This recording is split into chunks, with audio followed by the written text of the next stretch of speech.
So good. Thank you, Retta. That was beautiful. Happy March, everyone. So this whole month of March, it is our intention each and every week to share the love that we are. And not only that, but to share the love of God, the light of God that dwells within each and every one of us.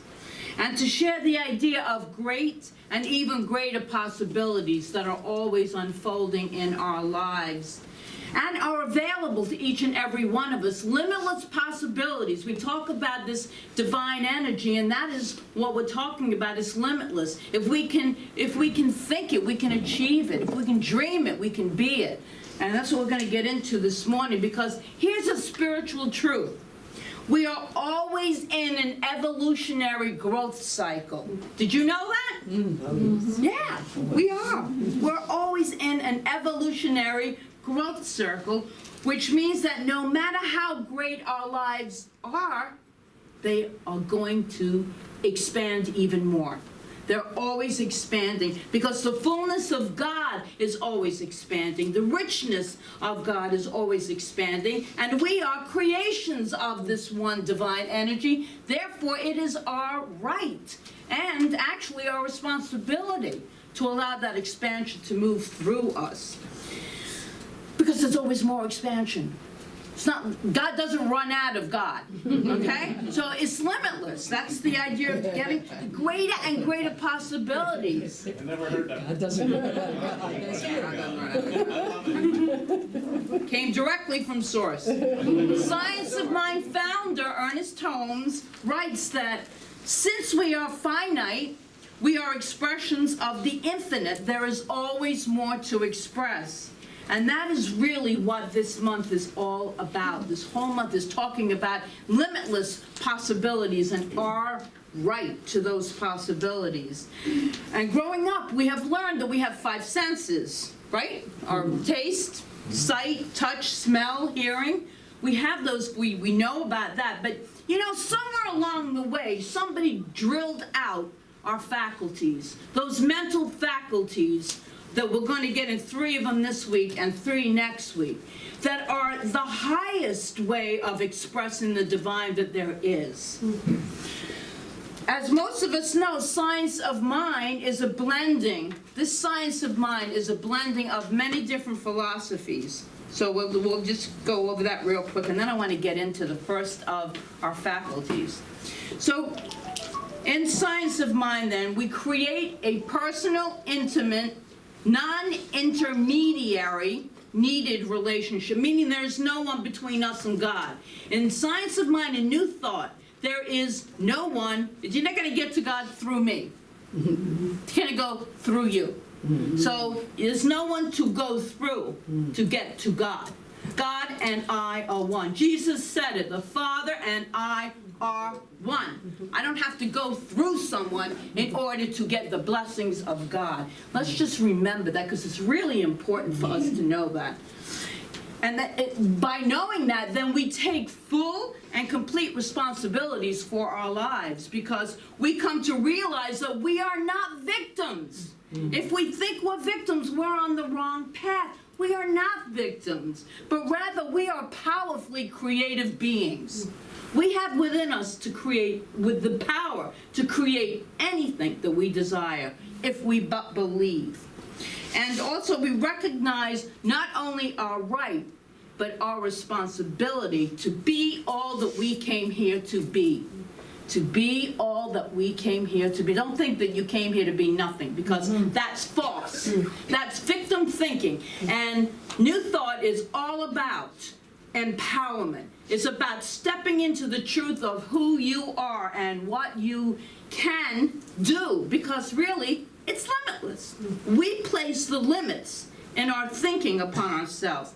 And as a spiritual community, we are here to support you in opening your hearts and incubating the dreams that you are here to live and to express, the beauty, the power power and the perfection of each one's individuality. Do you know that you're a beautiful being of light? Do you know this? Yes. Yeah. Do you really know it? Yeah. Yes. Yeah. Yes, and if you forget it, you come here on Sunday and we tell you again. And we support you. Because I'm repeating the same things over and over again every Sunday. Because we want to be reminded. We want to be reminded. I want to be reminded.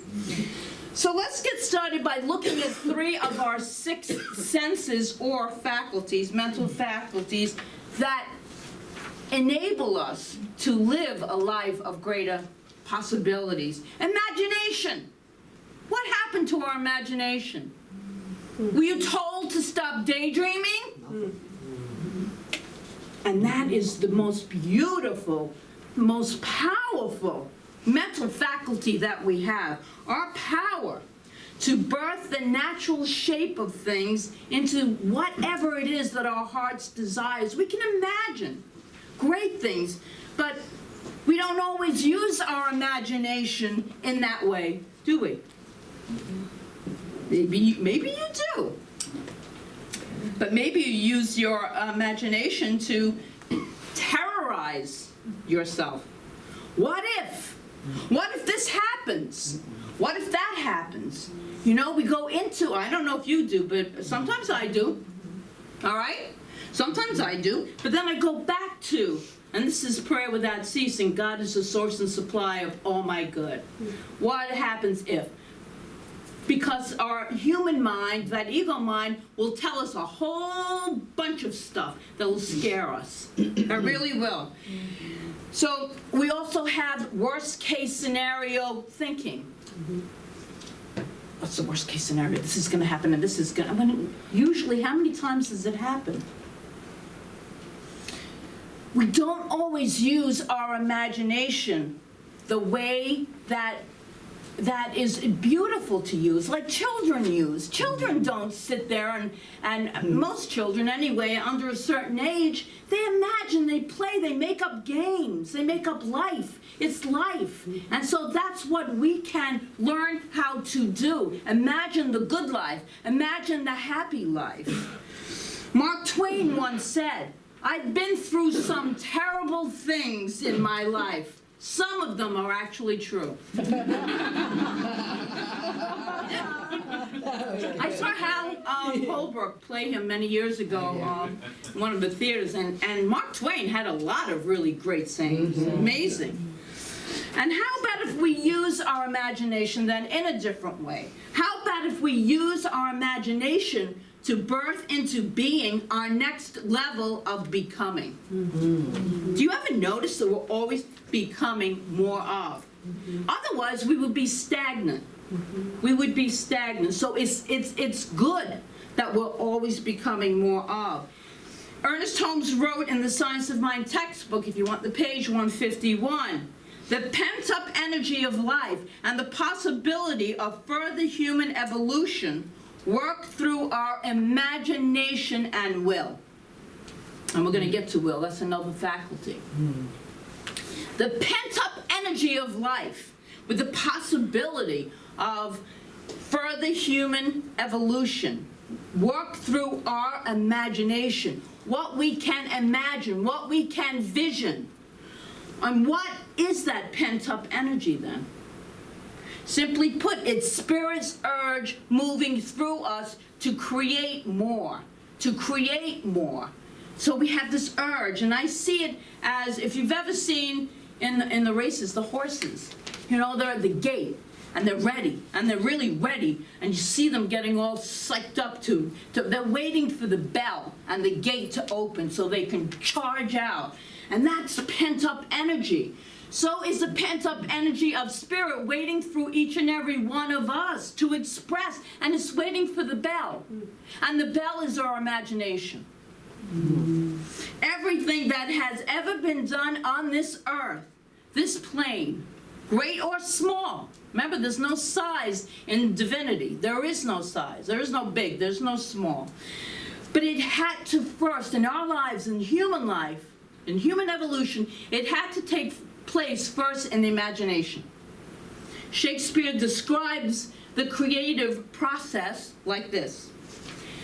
As imagination bodes forth the forms of things unknown, the poet's pen turns them to shape and gives to airy nothing a local habitation and a name. That's Shakespeare, who I don't even read very well or often, because to me it's very difficult. But anyway, he said that this phrase, the airy nothing, that I like. So that airy nothing, it is a fact that imagination takes hold of what seems like nothing, an airy nothing, making something from it. If we can dream it, remember? We can achieve it. But the truth is that there really is not an airy nothing. It doesn't exist. It doesn't. It is really, when we think, when we have our imagination really move through us, it is moving through this universal energy which is everywhere present. This isn't an empty space that we live in. It is a responding energy that's always giving us back what we think and what we feel in some form. In some form. It might not be, and it's a good thing that it's not always in the exact form that you're thinking it, because if you're not thinking in alignment with spirit, if you might be angry or something, those thoughts, we don't want them all to manifest. But there is an energetic field that we are all a part of, because we are all energy. So that's the oneness. You get it? That's the oneness. In truth, in absolute reality, there cannot be any separation. There cannot be, because we're all energy. Everything is energy, and we are thinking into this thinking substance, this universal force. Okay, Thomas Troward, one of the New Thought writers, Judge Thomas Troward, once said, "Having seen and felt the end, you have secured the means to the realization of the end." So you vision, so you're visioning as if you're coming from it already. It's already, imagine that which you dream in your heart is already taking place. And get the vibration of what that feels like, because that is what you are going to manifest. So our imagination is a really powerful tool. We want to remember that. And Rhonda Burns wrote The Secret. In her daily secret teachings recently said, I like this, there is no excuse not to give 2 minutes today to intend your tomorrow. You can repeat that again. There is no excuse not to give 2 minutes today to intend your tomorrow. And in a little bit, we're gonna do a little exercise. We'll do that. And so we move on to our will. The will within us. Our will is the ability to give ourselves a command and to follow it. Sometimes, but really, like, I'm going to think this, I'm going to be that, I am going to do this, I am going to allow myself to go to the gym 3 times a week, whether my schedule says so or not. It's the will, the training within us, that we discipline ourselves, and we do it for our own good. But if we don't have that will, well, my schedule says I'm too busy. I don't think I'll be working out today. It's a matter of setting our intention and following it through. I am using my will to stay aligned with this exercise regime. I can rearrange my schedule. If you will something, if you really want something to take place, it is through that sheer will, and it really is a discipline to follow it. And remembering Holmes' words, the pent-up energy of life and the possibility of further human evolution work through our imagination and our will. Blend them together. The imagination, imagining it, and doing it. The will keeps us doing it. Janine Behran, in Your Invisible Power, a book that we used in our Prosperity Plus class, great little book, wrote this. Visualizing, and that would be our imagination, she says, Visualizing without a will sufficiently steady to inhibit every thought and feeling contrary to your pictured thought would be useless as a magic lantern without the light. And we can think of it as a slide projector without the light. Nothing's going to happen without the light. On the other hand, she writes, if your will is sufficiently developed to hold your picture in thought and feeling throughout any ifs, simply realizing that your thought is the great attracting power, then your mental picture is as certain to be projected upon your physical world as a picture slide put into that magic lantern on the screen. We project onto the screen of life, or what we think, what we imagine. We can imagine the greatest things. We're projecting it into that universal energy, the law, and it will reply. It will reply. And Holmes writes, the will holds attention to the mental viewpoint until the creative power has the time to work through the law of unfoldment. The law of unfoldment. Isn't that lovely? The law of everything is always unfolding. You want to unfold with it? You want to direct the unfolding because you can direct it. We can always choose how we want to respond to any situation. We use our will to be determined and persistent.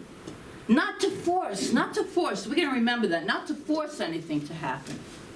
Because we don't want to force. If you force, you get back more force. And forcing doesn't feel well. Our will should feel well. Our will should feel well. So stick to our imagination, our vision, even when circumstances have not yet yielded to what we really are picturing it to be. That takes will.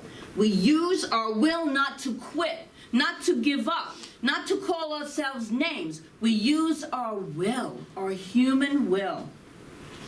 And I love this story, this is a great analogy, of a high school basketball coach who was attempting to motivate his players to persevere through a very difficult season. Halfway through the season, he stood before the team and said, "Did Michael Jordan ever quit?" The team replied, "No." He yelled, "Well, how about the Wright brothers? Did they give up?" And the team yelled back at him, "No." "Did Muhammad Ali ever quit?" And the team yelled again, "No." "And what about Elmer McAllister? Did Elmer McAllister ever quit?" There was a long silence. Finally, one player was bold enough to ask the coach who Elmer McAllister was, because they never heard of him, and the coach snapped back, "Of course you never heard of him. That's because he quit." We use our will not to quit, right? We use our will. Those people all had a strong will. They all had a vision and they followed through. Nothing could keep them down. Develop, and that's what we're doing, developing our will to the degree that we can think thoughts that we want to think. To always keep ourselves on track when our mind goes off and wanders and is thinking things, and we can feel it in our body. It just doesn't feel right. We will ourselves back. That's why the prayer without ceasing, God is my source and supply. There is only love present. Whatever you are using to pull yourself back into alignment, that you're using is your will. It's a mental faculty. When John F. Kennedy asked the premier scientist of the day, Wernher von Braun, what it would take to put a man on the moon and bring him home safely, von Braun said 5 simple words: the will to do it. There is, isn't that cool? The will to do it. There is extraordinary power in the imagination coupled with the will. And it moves us into greater areas of infinite possibilities. That's what we're talking about, infinite possibilities. If we're stagnant and shut ourselves off from it, then nothing will happen except we feel more depressed, we feel more sad, we feel heavier. But when we use that imagination, our vision, our dreams, and we follow it with the will, all things are possible. All things are possible. And finally, for this morning, our third one, we'll have 3 more next week, the third faculty is our intuition, which we talk about, which is our non-linear intelligence system. It is our ability to have information, knowingness, ideas that are outside of the information base of how we learn. So this is a divine, to me, the intuition is the still small voice, the divine self giving me guidance, giving each one of us guidance. And there is not one question that you can have that the mind that you ask it into will not provide the answer. Truly, do it in meditation. If you have a question, always bring it into meditation. Always I have gotten an answer, a reply, one way or another. Be a good steward of ideas as they come your way. In fact, it's really good to have a journal, an idea journal. How about that? We can write it down. We can write down the ideas as they come through. Earl Nightingale once said, "Great ideas are like slippery fish. If they are not gaffed on the end of a pen, they swim away quickly, never to be seen again." And while writing them down is important, we also always must act upon them. Otherwise, just nice words, looking good on a piece of paper. On a piece of paper. They don't do anything, really. It's our will to act upon them. And next week I'm going to tell you about the mind-boggling experience that Genevieve Barron had when she listened to her intuition. Such a powerful little book. You might have to order more of them. She went directly into manifesting the biggest dream that she had in her life. Now, she was a widow way back when, you know, that was kind of, you were a fifth-class citizen. You're pitied, like gone, even though she was like in her early 30s. But she manifested her dream, which was to study with Thomas Troward. Now, she's in America, he's in England. She manifested this dream. Thomas Troward never had a student. Genevieve Barron was his only student. And so we'll talk about that next week. It's so interesting. Yeah, it's really, really good. An infinite number of ideas can come from our intuition. That it's like not from a place where we've learned. It's from a much higher. Faculties are much higher than our 5 senses. We all need our 5 senses. You know, I want to taste my food. I want to see my food, or else you won't get any pictures on Facebook. I was just looking at it. Of course you are. I read your mind. One mind.